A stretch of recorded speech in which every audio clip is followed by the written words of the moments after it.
ഷറഫുദ്ദീൻ നമ്മുടെ ഷറഫുവിന്റെ CID മൂസ എന്ന് പറയപ്പെടുന്ന പടം, അറിയപ്പെടുന്ന പടമല്ല, പറയപ്പെടുന്ന പടം ദ പാറ്റ് ഡിറ്റക്റ്റീവ് ഫൈസിയില് സ്ട്രീം ചെയ്യുന്നുണ്ട്. പറയപ്പെടുന്നു, ആര് പറയപ്പെടുന്നു? അവരൊരു 4-5 പേര് പറയുന്നുണ്ട്.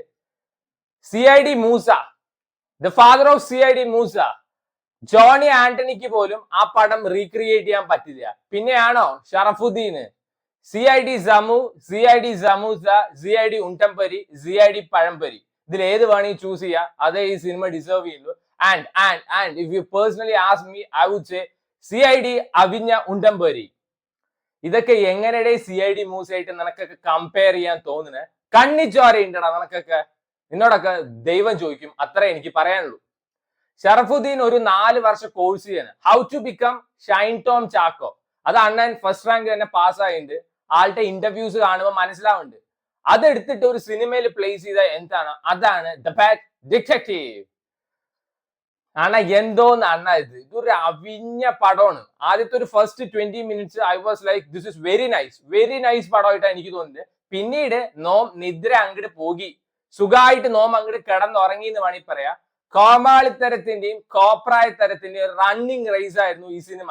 And the first position the വലിയറ്റൻ ഓഫ് പെറ്റ് ഡിറ്റക്റ്റീവ് ഷറഫുദ്ദീൻ തന്നെയാണ് കിട്ടിയിരിക്കുന്നത്. എജാതി വെറുപ്പിച്ച് കൈ തന്നുണ്ട്. Over the top performance demand ചെയ്യുന്ന സിനിമയാണ്, അതൊക്കെ മനസ്സിലായി. സിനിമയ്ക്കുള്ളിലെ ക്യാമിയോ ഞാൻ പാത്തിരിക്കുക ആണ്, ക്യാമിയോന്റെ ഉള്ളിലുള്ള സിനിമ പാക്കലേ. അതിനുള്ള ഭാഗ്യം ഷറഫുദ്ദീൻ തന്നിട്ടുണ്ടായിരുന്നു.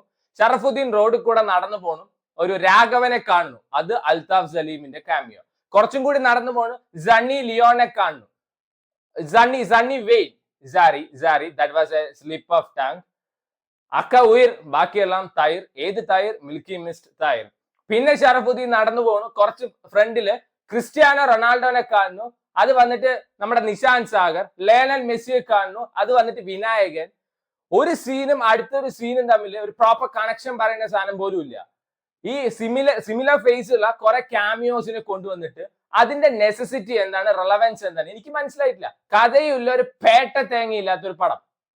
ആൻഡ് രണ്ടാമത്തത് Vinay Forrt how to become Komali. ആ ഒരു കോഴ്സ് ചെയ്തുകൊണ്ടിരിക്കുകയാണ്, 3 വർഷത്തിന്റെ കോഴ്സാണ്. അണ്ണൻ ഫസ്റ്റ് ക്ലാസ്സോടെയാണ് അണ്ണൻ പാസ്സായിരിക്കുന്നത്. നാസ പോലും ഇത്രയും ഡിസ്കവറി നടത്തിയിട്ടുണ്ടാവില്ല. എല്ലാ കോമാളി പടങ്ങളിലും അങ്ങേര് പോയി കയറി ചെന്ന് പെടുന്നുണ്ട്. എനിക്ക് എന്താന്ന് മനസ്സിലാവില്ല. And third the one and only Anupama ഇതില് കൈന കാലുന അങ്ങനെ എന്തോന്ന് പേര്, ഒരു സ്ലാങ് ഉണ്ടാക്കി വെച്ചിന്, എന്ത് മന്ത് പറഞ്ഞിട്ട്. And but when it comes to English, കൊച്ച് US അല്ലെങ്കിൽ UK നേറ്റീവ് പോലെയാണ്. ഈ സിനിമയിൽ ഇത്രയും വെറുപ്പിച്ച ഒരു ക്യാരക്ടർ ഇല്ല. ഭയങ്കര വെറുപ്പിക്കലായിരുന്നു. അനുപമ കുറെ കിടിലം പടം ചെയ്യുന്നത്. She was a part of Bison, കിഡു പെർഫോമൻസ് ആയിരുന്നു. She was a part of മറ്റേ ഡ്രാഗൺ, കിഡു പെർഫോമൻസ് ആയിരുന്നു. She was a part of Kishkindhapuri, അതിലൊരു അവിഞ്ഞ പെർഫോമൻസ് ആയിരുന്നു. നായകന് കാപ്പിയും അതേപോലെ തന്നെ ദോശയും ഉണ്ടാക്കി കൊടുക്കുന്ന ക്യാരക്ടർ. പിന്നെ പെറ്റ് ഡിറ്റക്റ്റീവ്. നാലാമത്തെ കമാലി റൺജി പണിക്കർ. ആണാ, നിങ്ങളെ നമ്മളൊരു വികാരമായിട്ട് കൊണ്ട് നടക്കുന്ന ഒരു മനുഷ്യനാണ്. നിങ്ങളുടെ റോൾസ് ഒക്കെ, ആ ഗോതയിലുള്ള റോളൊക്കെ വെച്ചത് പെട്ട സാധനമാണ്. ഇപ്പൊ പോയിട്ട് പരമസുന്ദരി, പെറ്റ് ഡിറ്റക്റ്റീവ്, ഇവരൊക്കെ കണ്ടു പഠിക്കേണ്ട ഒരു actor Vijayaraghavan is A part of this film. അങ്ങേര് ചെയ്ത് വെച്ചിരിക്കുന്നത് കാണണം മോനെ. അങ്ങേരും ചെയ്തിരിക്കുന്നത് ഓവർ ദ ടോപ്പ് പെർഫോമൻസ് ആണ്. പക്ഷെ കറക്റ്റ് മീറ്ററിലാണ് അങ്ങേര് പണിയിരിക്കുന്നത്. വിജയരാഘവന്റെ പോർഷൻസും അടിപൊളിയായിരുന്നു. And that was my favourite. Sharafudheen action king അർജുനായി മാറുന്ന സീനൊക്കെ ഉണ്ട്. ഒരു മറ്റേ ഡേഞ്ചറസ് ആയിട്ടുള്ള ഒരു ഡോഗിനെ കാണുന്ന ഒറ്റ വലിക്ക് അടിച്ച് കൊല്ലണൊക്കെ ഉണ്ട്. മാസ് തന്നെയാണ്. രോമാഞ്ച കുങ്കുമം കണ്ടു ആ സമയത്ത്.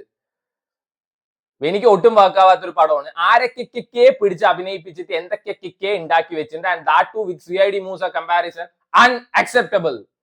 പിന്നെ വന്നിട്ട് ഇപ്പൊ കുറെ എണ്ണം പറയും, നിനക്ക് അഭിനയിക്കാൻ അറിയോ, അല്ലെങ്കിൽ നിനക്ക് സിനിമ എടുക്കാൻ അറിയോ, പിന്നെ നീ എന്ത് കണ്ടിട്ട് പറയണേ? ഞാൻ ആരുടെ അടുത്തേയും പറഞ്ഞ എനിക്ക് സിനിമയിൽ അഭിനയിക്കുന്ന, എനിക്ക് സിനിമ എടുക്കാൻ അറിയുന്നു? At the end of the day ഞാൻ പറഞ്ഞിട്ടുണ്ടോ?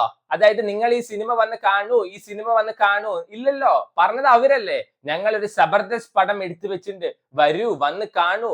ഇരുന്നും മറിഞ്ഞും കിടന്നും നിന്നും ഒക്കെ ഇന്റർവ്യൂസ് കൊടുക്കുന്നുണ്ട്. പുണ്യപ്രവർത്തിക്ക് വേണ്ടിയിട്ടോ അല്ലെങ്കിൽ ചാരിറ്റിയോ കോർപ്പറേറ്റ് സോഷ്യൽ റെസ്പോൺസിബിലിറ്റിക്ക് വേണ്ടിയിട്ടോ ഒന്നും അല്ല, തിയേറ്ററിലെ ആള് കയറാൻ വേണ്ടിയിട്ടാണ്.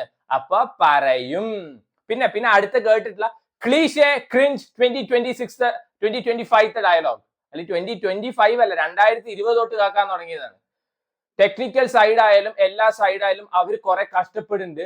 അവര് കഷ്ടപ്പാടിനെ നമ്മൾ ബഹുമാനിക്കണം. Hello hello hello at the end of the day ഒരു ചെറിയൊരു ടെക്നിക്കൽ ടീം തൊട്ടിട്ട് വലിയ ആക്ടേഴ്സ് വരെ ദേ ഗെറ്റിംഗ് പെയ്ഡ്. ആരും ഓസിക്കൊന്നും അല്ലല്ലോ സിനിമ ചെയ്യുന്നത്. പൈസ പോണത് പ്രൊഡ്യൂസർക്ക് മാത്രമാണ്. ബോംബ് ഫാക്ടറിയിൽ കൊണ്ട് ഇൻവെസ്റ്റ് ചെയ്തു വെച്ച് കഴിഞ്ഞാൽ പൈസ പോവും. അത് ആരെയും കുറ്റം പറഞ്ഞിട്ട് കാര്യമില്ല. പിന്നെ പൈസ പറഞ്ഞ സാധനം that can be again made. പൈസ ബാലേട്ടന് ഒരു പ്രശ്നമല്ല, എന്നാൽ പൈസക്ക് ബാലേട്ടന് ഒരു പ്രശ്നമാണ്. സമയോ ഇപ്പൊ ഞാൻ ഈ സിനിമയ്ക്ക് വേണ്ടി കളഞ്ഞ 2 മണിക്കൂർ എനിക്ക് ഏത് നൂറ്റാണ്ടിൽ തിരിച്ചുണ്ടാക്കാൻ പറ്റും? No, it can be made.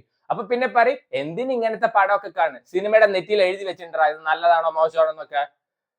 CID മൂവ്സും പെറ്റ് ഡിറ്റക്റ്റീവിന്റെ കമ്പാരിസൺ വാസ് ലൈക്ക് മത്തിയും തിമിംഗലും കൂടി കമ്പയർ ചെയ്യുന്ന പോലെയാണ്. ആൻഡ് ഇതിൽ കുറെ മത്തിയൊക്കെ ഉണ്ട്. മത്തി കടത്തലും അങ്ങനെ കുറെ പരിപാടികളും അതിന്റെ ഇടയിൽ ഒരു അവിഞ്ഞ സൈക്കോ ഉണ്ട് ഇതില്. ആരടക്കിടെ ഇതൊക്കെ പിടിച്ച് കാസ്റ്റ് ചെയ്യണ ജക്കെ അണ്ണനൊക്കെ ഉണ്ട് ഇതില്. Seriously this was very boring. ഞാൻ ഒരു 20-25 മിനിറ്റ് കണ്ടപ്പോൾ എനിക്ക് സുഖമായി കിടന്ന് ഉറങ്ങാൻ തോന്നി. പിന്നെ ഞാൻ വീണ്ടും അത് ഫുൾ ഇരുന്ന് കണ്ടാലല്ലേ അതിനെപ്പറ്റി സംസാരിക്കാൻ പറ്റുള്ളൂ. സംസാരിക്കേണ്ട പടം തന്നെയാണല്ലോ മാഗ്നം ഓപ്പസ്.